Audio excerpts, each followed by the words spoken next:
et bienvenue dans cette nouvelle vidéo. Pour cette vidéo, je me suis dit que j'allais vous montrer un petit peu toutes mes palettes en cette fin d'année 2023 pour voir à peu près où est-ce qu'on en est, qu'est-ce qu'il y a comme palette et je me dis peut-être tous les ans faire un update pour voir un petit peu l'évolution, celles qui ne sont plus là, les nouvelles qui sont arrivées, etc. J'espère que cette vidéo va vous plaire. On va commencer tout de suite parce que j'ai compté, on a plus de 35 palettes. J'ai essayé de les trier par marque. Il y en a des plus anciennes, il y en a des plus récentes, des grandes, des petites, des colorées, des nudes. Il y a un petit peu de tout. Je pense que je vais déjà commencer par les marques où j'ai une seule palette par marque et après on fera les groupes où j'ai pas mal de palettes à chaque fois. On commence tout de suite avec une palette de chez Action. Donc dans les teintes un peu neutres mais quand même avec quelques petites couleurs. On a du bleu turquoise, du bleu vert, etc. Même du gris un peu taupe, ce qui est très intéressant. Après, je vais pas vous mentir, c'est une palette qui coûte 3 fois rien. La qualité est pas incroyable. Je trouve les fards irisés assez jolis.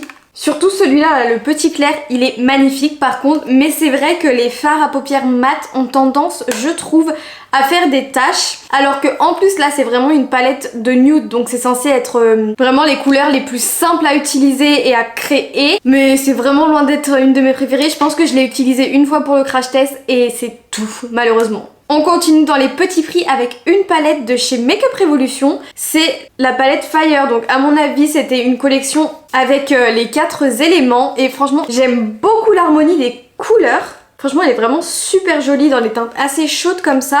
Les fards irisés, ils sont vraiment en transparence. Je trouve que c'est un peu plus comme des taupeurs que comme des fards irisés vraiment. Mais je la trouve super intéressante. La pigmentation, elle est vraiment pas mal. Après, c'est vrai que c'est pas une palette que je vais sortir comme ça. Pourquoi bah je sais pas. Elle me vient pas à l'esprit en fait. C'est pour ça aussi que je voulais filmer cette vidéo. Comme ça, je me remémore bien toutes mes palettes.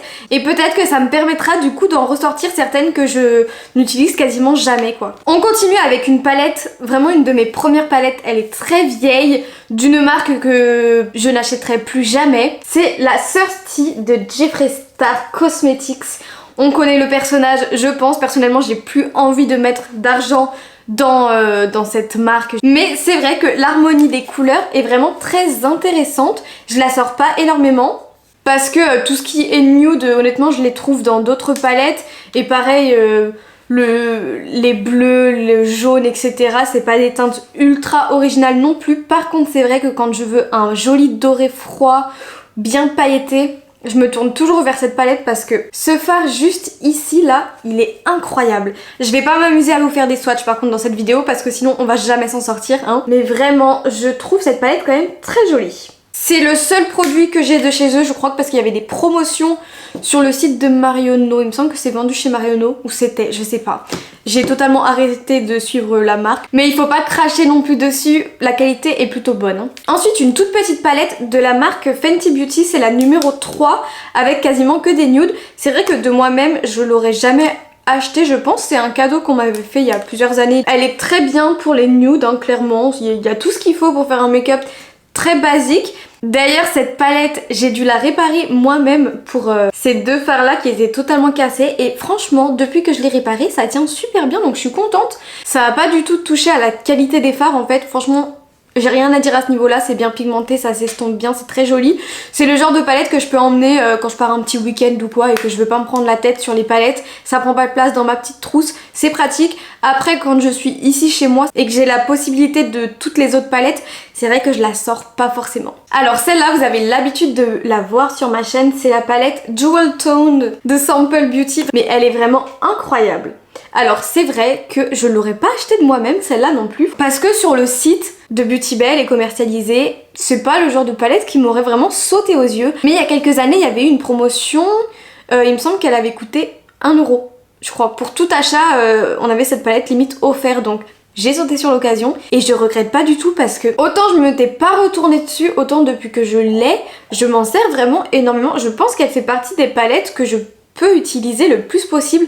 On a des duochrome là les deux, les fards irisés sont magnifiques. Même ce doré là ultra chaud, c'est une dinguerie. Il y a des teintes quand même super originales comme un kaki, un espèce de bleu vert mais assez original je trouve. Enfin vraiment c'est une palette ultra recherchée. Après c'est vrai qu'il y a certains fards, c'est un peu compliqué de les utiliser avec d'autres fards de la palette, donc c'est vrai que souvent je l'utilise en complément d'une autre palette. C'est rare que j'utilise uniquement celle-là, mais je suis vraiment super contente de l'avoir et elle va rester dans mes tiroirs pendant un bon moment. Alors cette palette, j'en ai fait l'acquisition vraiment très récemment. C'est la mini volume 1 de Made by Mitchell. Le packaging, je trouve la couleur super belle et à l'intérieur, pareil, les fards sont hyper originaux. C'est une palette de 9 fards, mais les fards ils sont vraiment énormes, il y a beaucoup de quantité.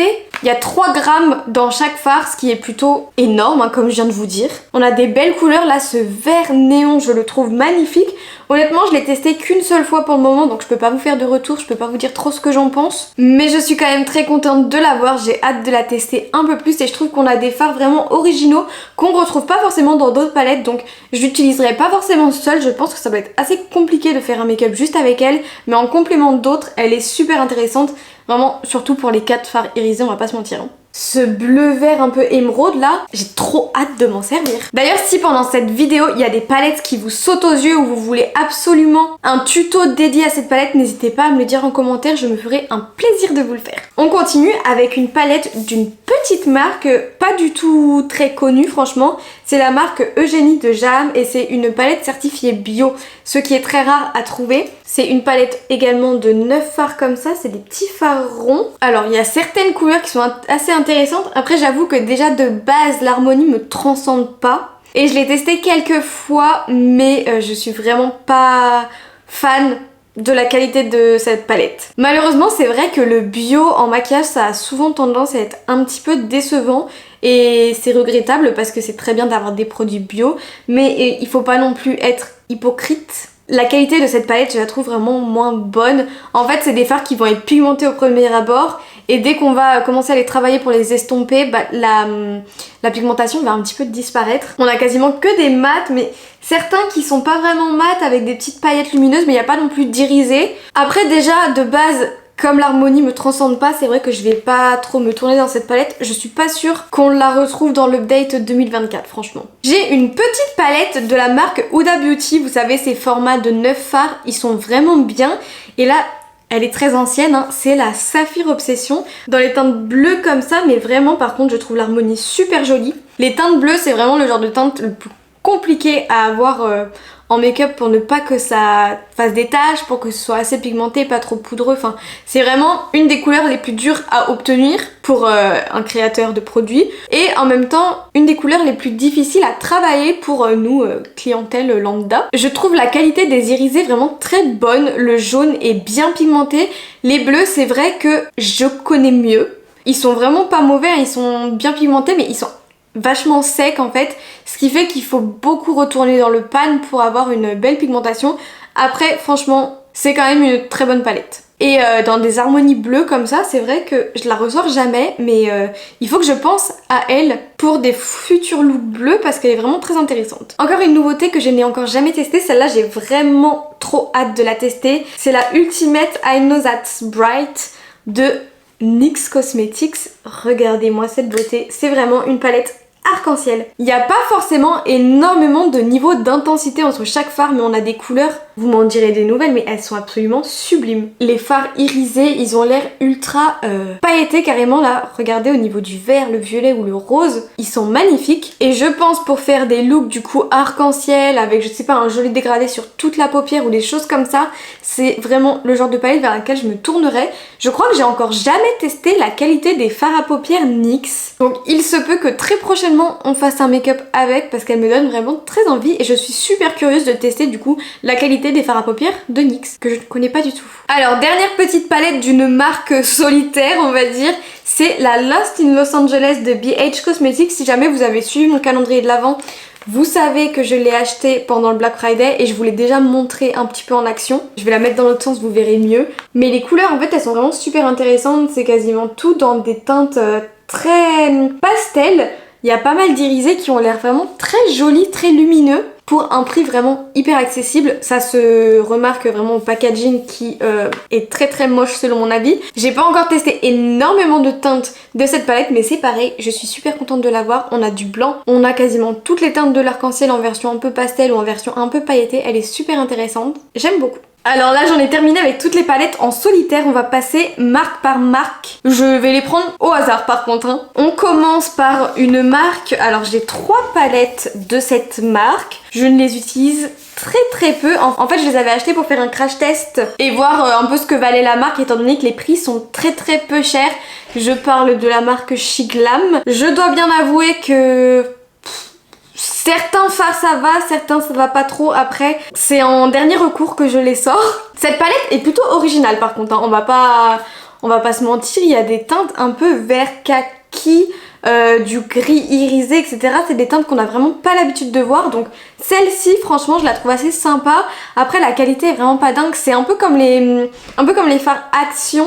J'ai l'impression que ce sont des fards qui font un petit peu des taches en fait. Et surtout les fards irisés, ils sont tellement mais tellement crémeux que ils se friturent. En fait ça fait vraiment plein de petites croûtes qui tombent de partout, mais il y en a plus de partout que d'appliquer sur la paupière. Alors oui, du coup la pigmentation est jolie, les reflets sont très jolis généralement des fards irisés quand même, mais c'est vrai que la texture elle est assez déroutante. Celle-ci au niveau de l'harmonie je l'aime bien, ça va. Le titre c'était la Hello Yellow d'ailleurs, et là la prochaine c'est la Violette Vision. Alors pareil, l'harmonie elle est plutôt jolie hein, franchement, c'est des violets, on a des violets un peu plus chauds, des violets un peu plus froids, de l'irisé, et c'est un petit peu mélangé avec des bleus verts et des gris encore une fois. Par contre c'est vrai que c'est super rare de trouver des gris dans des palettes de fard à paupières, mais sur les 2 Shiglam là que je vous montre, les 2 en ont. C'est quand même un bon point. Après donc vous voyez par exemple ce fard là qui est totalement vide, c'est parce que vraiment les 3 quarts partent avec un coup de pinceau en fait. Et je suis obligée d'y aller à plusieurs reprises pour avoir quand même une bonne intensité.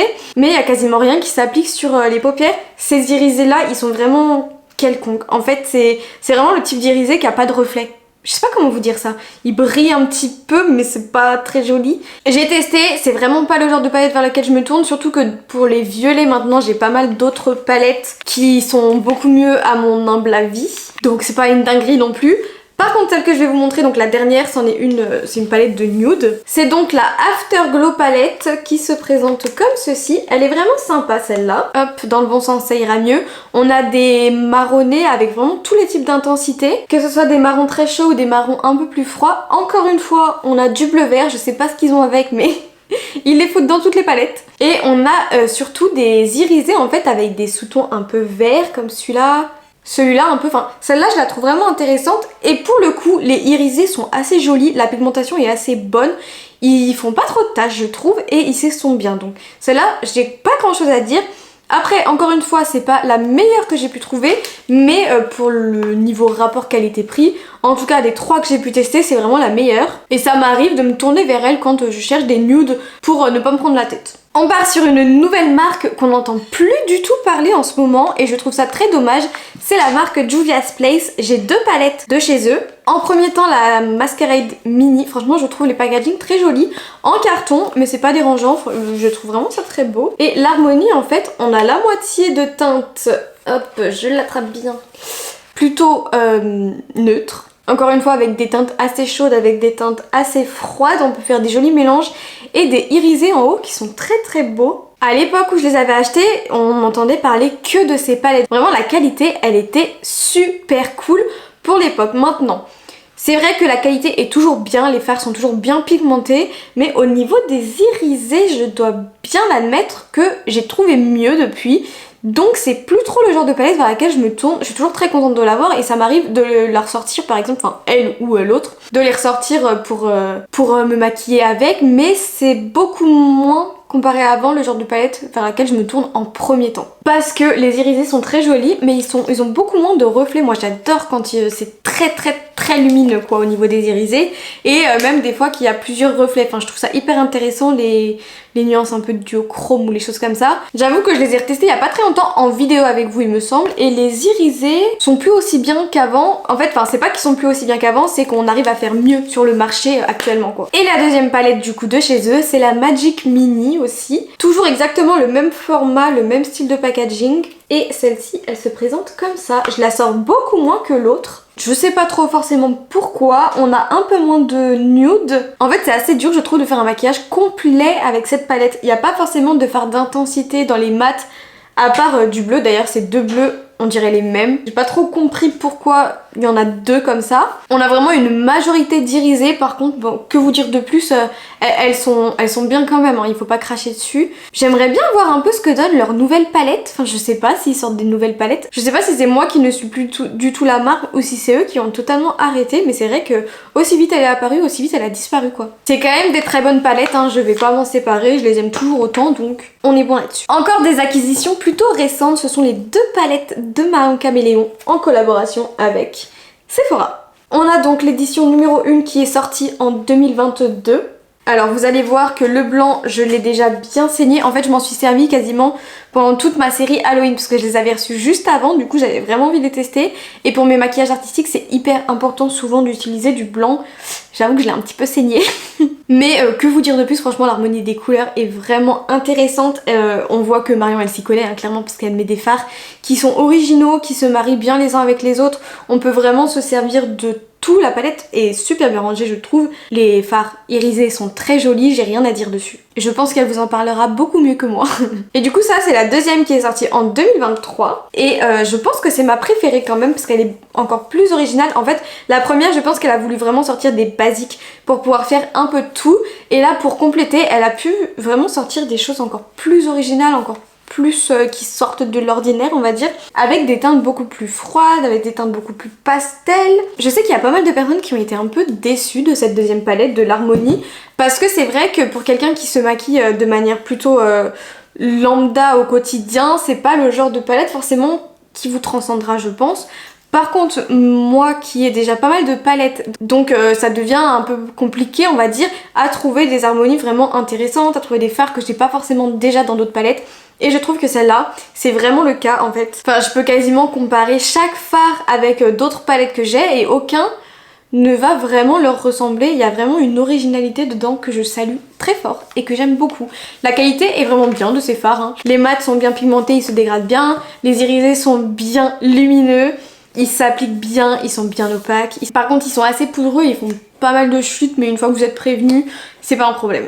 Et on part sur la marque Anastasia Beverly Hills. Alors, j'ai une palette de ABH et j'ai 4 palettes de Norvina. C'est un petit peu relié quand même les deux marques, hein. Du coup, j'ai la Soft Glam 2 en mini comme ça, qui est sortie il y a pas très longtemps, avec 8 fards dedans, franchement. C'est la Soft Glam, je pense que tout le monde la connaît. Je m'en suis pas encore servie énormément, c'est vrai, parce que c'est des couleurs assez nude.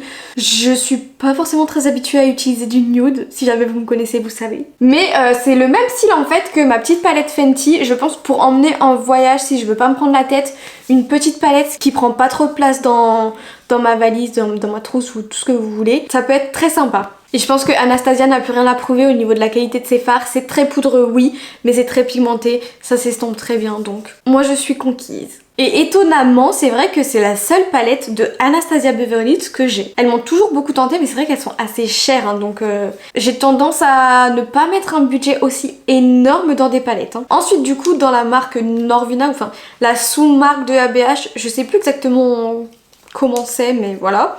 Vous avez compris, Norvina c'est sa fille, il me semble, qui sort des palettes beaucoup plus colorées. J'avais pris un bundle avec 3 petites mini palettes et en fait la particularité des fards Norvina c'est que ce sont uniquement des pigments précis, donc c'est pas du tout mélangé avec du talc ou du kaolin ou les choses comme ça, ce qui fait que la pigmentation elle est vraiment au maximum, mais ça peut compliquer un petit peu au niveau de l'estompage ou les choses comme ça. C'est des fards qui sont vachement poudreux et qui sont un peu plus compliqués quand même à dégrader parce qu'ils sont pas dilués, on va dire ça comme ça. Par contre ces palettes ça doit faire un peu plus de 3 ans que je les ai et c'est vrai que maladroite comme je suis, il y a eu un peu de casse. Malheureusement. Celle-là, c'est la seule, il me semble, qui est intacte. C'est donc la volume 3, avec des petites cerises comme ça sur le devant, elle est super mignonne. En fait, c'est des miniatures de ces très grandes palettes. Les harmonies sont hyper intéressantes. Pareil, c'est des couleurs ultra originales. Cette petite couleur pailletée là, elle est magnifique. Ou même celui-là, là, un peu de duochrome entre le noir et le bleu, le violet. Enfin, je pense que c'est ma préférée des 3. En vrai, je sais pas. Mais elle est super jolie. Du coup j'ai commencé par la volume 3, on va continuer avec la volume 2 et après 1 pour aller dans l'ordre. Celle-là, je l'avais réparée Ce fard là il avait cassé et il a recassé malheureusement. La réparation n'a pas marché et pourtant elle est super belle avec des teintes un peu pastel. On a en même temps des harmonies vertes, jaunes, en même temps des harmonies orange, rose. Enfin c'est hyper intéressant mais elle a morflé malheureusement. Un peu ambiance coucher de soleil. Franchement, le packaging, il lui correspond très bien, c'est vrai. Et la dernière, la volume 1, c'est vraiment la plus sobre au niveau du packaging. Et à l'intérieur, elle est intacte aussi parce que celle-là, j'ai réussi à la réparer correctement sans trop mélanger les fards. Beaucoup plus dans les teintes violettes, etc. Très mignonne aussi. Je pense par contre que c'est celle que je me sers le moins. Parce qu'on a quasiment que des fards d'intensité, on n'a pas beaucoup de fards de transition, c'est un peu plus compliqué à utiliser. Mais elle est quand même très intéressante, hein. Et enfin la dernière que j'ai reçue il y a pas très longtemps, c'est la volume 5. Du coup il me manque plus que la volume 4, soit en mini, soit en grande. Je sais plus quelle est l'harmonie, il me semble que c'est celle qui est un peu plus neutre, avec un jaune, si je me trompe pas, il y a un jaune magnifique dedans. Je sais plus exactement. Mais donc celle-là c'est vraiment le grand format. Le packaging il est trop beau. Et l'intérieur, c'est un bijou en fait cette palette. J'ose quasiment pas m'en servir parce que j'ai trop peur de l'abîmer, de l'utiliser ou quoi. Les irisés, je sais pas si vous allez bien voir, mais ils sont magnifiques, ils ont l'air trop beaux. Là on a à peu près le même style que dans la volume 3. Vous l'avez compris, hein, de toute façon juste avec le packaging, hein, c'est dans des harmonies violettes un petit peu aussi. De toute façon il me semble que le violet c'est vraiment la couleur phare de Norvina. Mais en même temps on a des nudes et des nudes assez froids, c'est super sympa. Des dorés, on a du bleu, enfin... Elle a l'air super intéressante et aussi il y a un détail qui est assez cool dans ces palettes, c'est qu'elle s'embête pas avec des noms de fards en fait, c'est super facile de s'y retrouver parce que tout simplement en fait de ici à ici ça va de 1 à 5 et de là ça va de A à E. Donc en fait vous avez juste à chercher, ça va être B3 ou D4, enfin c'est hyper facile de s'y retrouver au niveau des noms. C'est un petit détail mais je trouve ça super sympa. On va passer à la marque Yves Saint Laurent, j'ai 3 petites mini clutch, donc 2 juste ici et une qui n'est même pas encore sortie de son carton parce que je l'ai pas encore testée, du coup elle est dans mes produits à tester pour être sûre de ne pas oublier de la tester. La première c'est la couture mini clutch 900, hyper intéressante dans des teintes un peu bleutées avec un noir pailleté comme ça ou ce vert d'eau un peu hyper intéressant. Je trouve que la pigmentation des fards Yves Saint Laurent est assez bonne, ils sont très poudreux. Après c'est des palettes qui coûtent très cher, clairement on paye la marque. Au niveau de la qualité ils sont bien, mais on peut trouver beaucoup mieux et moins cher ailleurs, hein, pour ne rien vous cacher. Ensuite, là, on a la numéro 100, qui est vraiment dans les teintes neutres. Par contre, celle-là, je la trouve hyper intéressante parce que c'est des teintes un peu neutres, mais froides. Et cet irisé juste ici, il est incroyable. Il me fait un petit peu penser au fard confetti de la palette de Marion, là, de l'édition 2023. C'est clairement le genre de palette aussi que je peux emmener en voyage avec moi, qui prend pas trop de place et qui me permet de faire des maquillages neutres sans me prendre la tête. Et du coup, la dernière, c'est la 910 Trocadéro Night. Hop, et il me semble qu'elle est bien colorée celle-là aussi. Du coup que je n'ai encore jamais testé. Je vais virer les petits pinceaux avant qu'ils tombent. Elle a l'air super belle. Ce fard noir irisé, en fait il a des paillettes bleues, roses, violettes, c'est magnifique. Même c'est ce doré là hyper froid qui a l'air d'avoir plein de paillettes. Faut vraiment que je la teste parce que même si c'est juste un petit quad de 4 fards à paupières, je suis sûre qu'on peut faire des choses super intéressantes ou en complément avec une autre palette, hein, parce que pas forcément de fard d'intensité, enfin on a soit du noir soit du très clair pour dégrader, donc ça doit être assez compliqué à utiliser seul, mais à mon avis combiné à d'autres on peut faire des dingueries. Ok, là on arrive vraiment sur mon top 3 de mes marques préférées au niveau des palettes. Je pense qu'on va commencer par Morphe, qui n'existe plus. Enfin si, il existe encore, j'ai vu il y a pas longtemps des pubs d'ailleurs, mais on n'en entend plus du tout parler. Alors là j'ai la Live with Love. Honnêtement je l'ai achetée parce qu'elle était je crois à 4 ou 5 € en promotion quand j'avais fait des achats dessus. Donc je l'ai ajoutée à mon panier, mais c'est pas une palette pour laquelle j'aurais craqué au premier abord. Alors que elle est vraiment ultra colorée, très belle. Pas du tout par contre le format des palettes Morphe habituelles. Ces deux fards là, en particulier celui-là là, hyper duochrome noir avec plein de paillettes et de reflets bleutés, enfin hyper intéressant, hyper original. Le reste des fards, je vais pas vous mentir que je m'en sers pas énormément non plus, mais on peut vraiment faire plein de styles de make-up différents avec. Elle est super intéressante quand même et surtout elle m'avait quasiment rien coûté, donc que du positif. Ensuite on a ma toute première palette que je me suis achetée en grand format et de qualité on va dire. Vous allez voir, hein, elle doit avoir 6 ans. Le packaging est en carton blanc donc elle fait un peu peine à voir. C'est celle en collaboration avec Jaclyn Hill, la toute première édition. Vraiment c'est une palette de nude par excellence. On a de toutes les intensités, de tous les finis, de tous les sous-tons très chauds. Enfin non, on a quand même beaucoup de chaud, pas trop de froid en fait. On a un petit peu de couleur là, bleu, violacé, un petit peu du noir. Et surtout, moi à l'époque, j'étais fan de ceux-là. Là, c'était un peu des rose gold et c'était trop la mode. Franchement, quand je veux faire un maquillage nude, c'est toujours vers celle-ci que je me tourne en premier temps parce que je sais qu'il y aura absolument tout ce que je cherche. Pour rester dans les palettes un petit peu nude, la 35XO d'ailleurs, j'ai fait ce make-up avec, si vous l'avez pas vu, dans la vidéo où vous choisissez toutes les étapes de mon make-up. Même si les fêtes sont un petit peu passées actuellement, je l'ai réalisé donc avec cette palette uniquement. Et l'harmonie, pareil, c'est du nude, mais dans des teintes rosées. J'adore. On a du violet, on a du nude très clair. On a quand même des fards un petit peu marronnés classiques, des fards vraiment mauve très froids. Pareil, c'est ma deuxième palette de nude préférée, un peu plus originale, mais qui reste toujours dans les basiques à avoir. Et j'avoue que je trouve que c'est le genre de couleur qui fait bien sortir mes yeux, du coup j'aime bien m'en servir de temps en temps. Ça, c'est vraiment leur packaging phare, hein. Ils ont quasiment toujours 35 fards comme ça, avec des harmonies différentes. Je vais vous en montrer une troisième. C'est celle en collaboration avec Nikita Dragun. Je vous ai dit, je suis une énorme maladroite, donc malheureusement, on en a un qui est sur le point de tomber complètement, donc je peux pas vous la remonter trop. Alors, je trouve qu'elle est très intéressante. Pareil, on a des harmonies très nude mais très chaudes cette fois et des couleurs très flash. Surtout ces trois là, ils sont très intéressants, mais je n'arrive pas à la sortir en fait. Elle m'inspire pas. Enfin, de faire un maquillage avec cette palette, je sais jamais sur quoi aller en fait.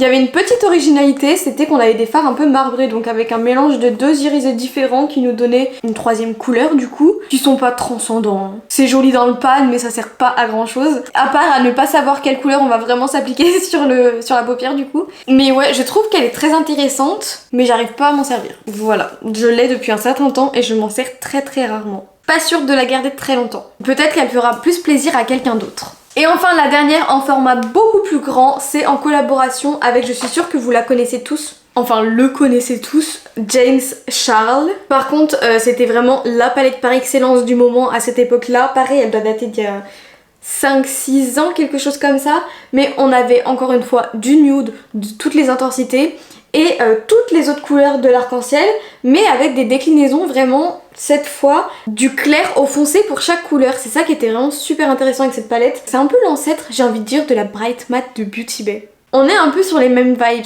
Clairement, moi je n'ai saigné, hein, comme vous pouvez le voir. C'est le genre de palette que j'aime beaucoup me servir pour l'artistique, du coup, étant donné qu'on a plein de déclinaisons de couleurs. C'est hyper intéressant et hyper pratique. Après, je m'en sers plus vraiment pour mes maquillages normaux, on va dire, comme celui que je porte aujourd'hui, mais beaucoup encore pour mon artistique. Je vous ai parlé de Beauty Bay, je vous ai parlé de la Bright Matte. La voilà. Pareil pour moi, un indispensable pour mes make-up artistiques, vous allez voir l'état de la palette. Je m'en sers que pour ça, mais honnêtement je peux plus beaucoup m'en servir. Il faudrait vraiment que j'en achète une deuxième parce que les 3/4 de mes pannes sont vides, tellement je m'en sers et tellement qu'elle m'est utile. Parce qu'en fait là on a vraiment, enfin je pense que vous la connaissez, j'ai failli me la prendre sur la tête, mais on a vraiment une couleur par ligne avec toutes les intensités du plus clair au plus foncé. Donc par exemple quand vous faites un teint totalement coloré pour faire tout ce qui est highlight, couleur du teint normal, contouring, highlighter, etc. Ça marche trop bien avec cette palette, elle est géniale. Ou même si vous aimez utiliser de la couleur sur vos yeux mais que vous voulez pas mettre trop de prix, là vous avez tout ce qu'il vous faut.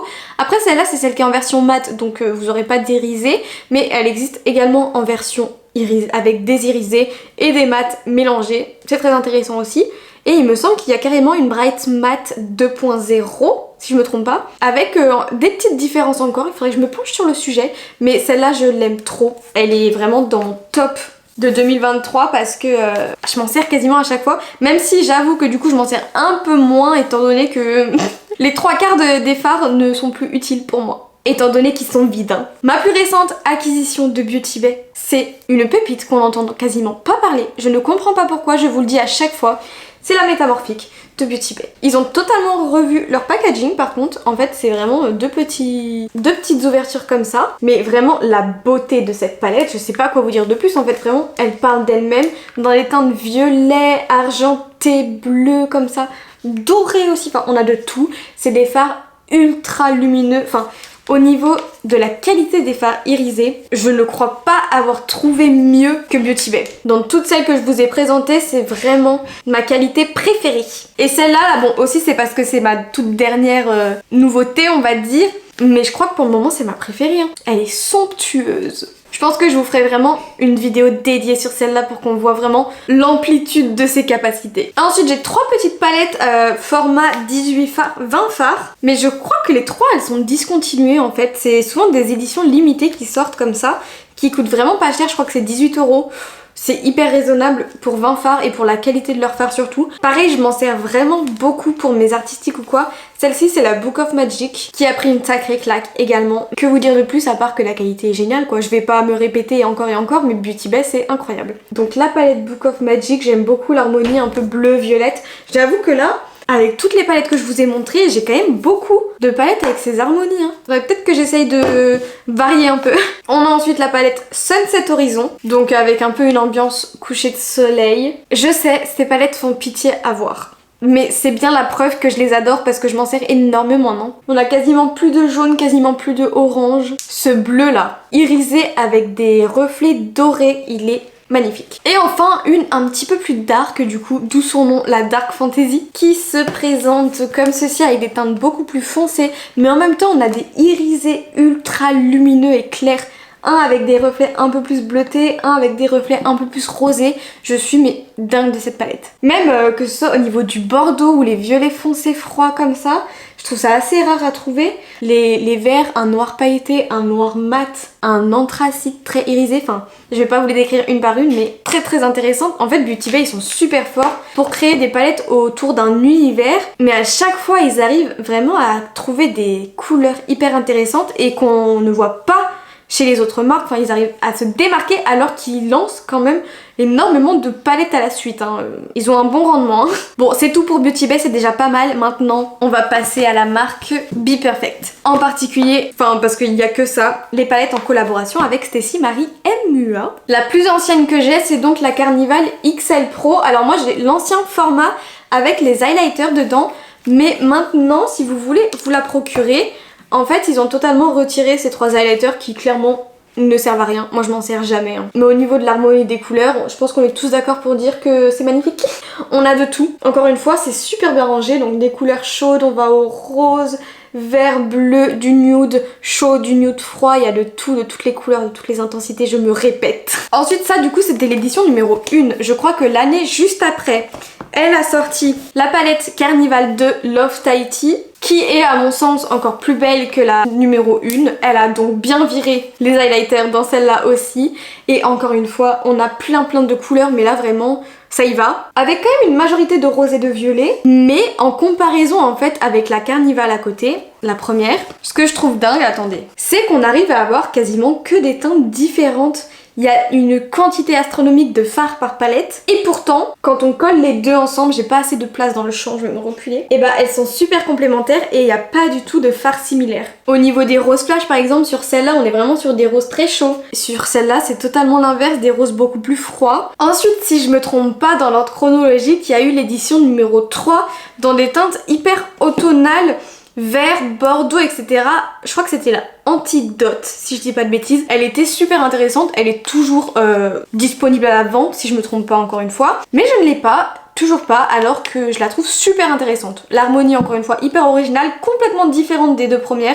Parce que c'est vrai que maintenant, au niveau des couleurs flash, on a fait le tour avec les deux, donc il fallait bien trouver un univers différent. Et elle a super bien choisi. Elle me tente beaucoup, mais je ne l'ai pas. J'ai zappé donc une année et l'année dernière, elle nous a sorti une pépite encore une fois, la Carnival Interstellar. Donc si je me trompe pas, c'est l'édition numéro 4. Elle en sort à peu près une tous les ans. Mais d'ailleurs, elle en a pas sorti une cette année. Elle est magnifique. Bon, en fait, c'est une palette avec énormément de teintes grises. Et c'est ce qui me manque souvent, des gris avec différentes intensités dans toutes mes palettes, dans toutes mes autres palettes tout simplement. Donc c'est vrai que je l'ai déjà pas mal poncé aussi dans mes make-up artistiques, malheureusement. J'ai un peu honte de vous montrer ça parce que cette palette est absolument dingue. Vous voyez, on a vraiment 3 colonnes entières pour les gris et on a des gris très froids et des gris assez chauds qui tirent un petit peu vers le vert. Ensuite on a également des pastels à certains endroits qui sont très intéressants. J'ai l'impression qu'elle aime beaucoup le rose et le violet parce que je trouve qu'il y a toujours une majorité un petit peu dans ces palettes. Là j'avoue que par exemple ces 4 violets c'était pas forcément nécessaire. Il n'y a pas une grande différence, peut-être le clair et le foncé, mais pas forcément ces deux-là quoi. Enfin bon, après je chipote. Les irisés sont sublimes et chose qui est vraiment très vraie, avec cette palette, il y a eu une grosse amélioration au niveau des irisés parce que c'est vrai que autant les fards mat sont géniaux dans les 2 premières palettes que j'ai, autant les irisés sont vachement secs. Et du coup, c'est vrai que les reflets lumineux sont pas si dingues que ça. Alors que dans celle-là, je peux clairement les comparer au Beauty Bay, vous savez que c'est mes préférés. Et là, ils sont véritablement au même niveau. Hein. Que sur les 2 premières palettes, ils sont un cran en dessous. Hein. Donc il y a eu vraiment une grosse amélioration. Et je pensais qu'il y aurait une palette édition numéro 5 cette année du coup. Je vais aller vérifier ça, parce que autant je l'ai juste laissé passer et je vais pleurer. Non c'est bon, je l'ai pas laissé passer, il y en a vraiment juste pas eu cette année.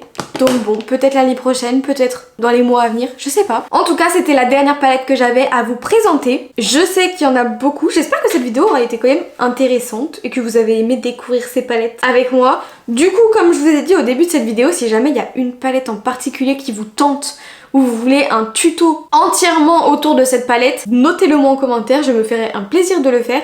Par contre, je pourrais jamais le faire avec toutes, donc choisissez bien. Sur ce, moi je pense que je vais vous laisser tranquille. N'hésitez pas à vous abonner à ma chaîne si mon contenu vous plaît pour ne pas louper la suite, à mettre un petit like, et je vous embrasse très fort. Gros bisous.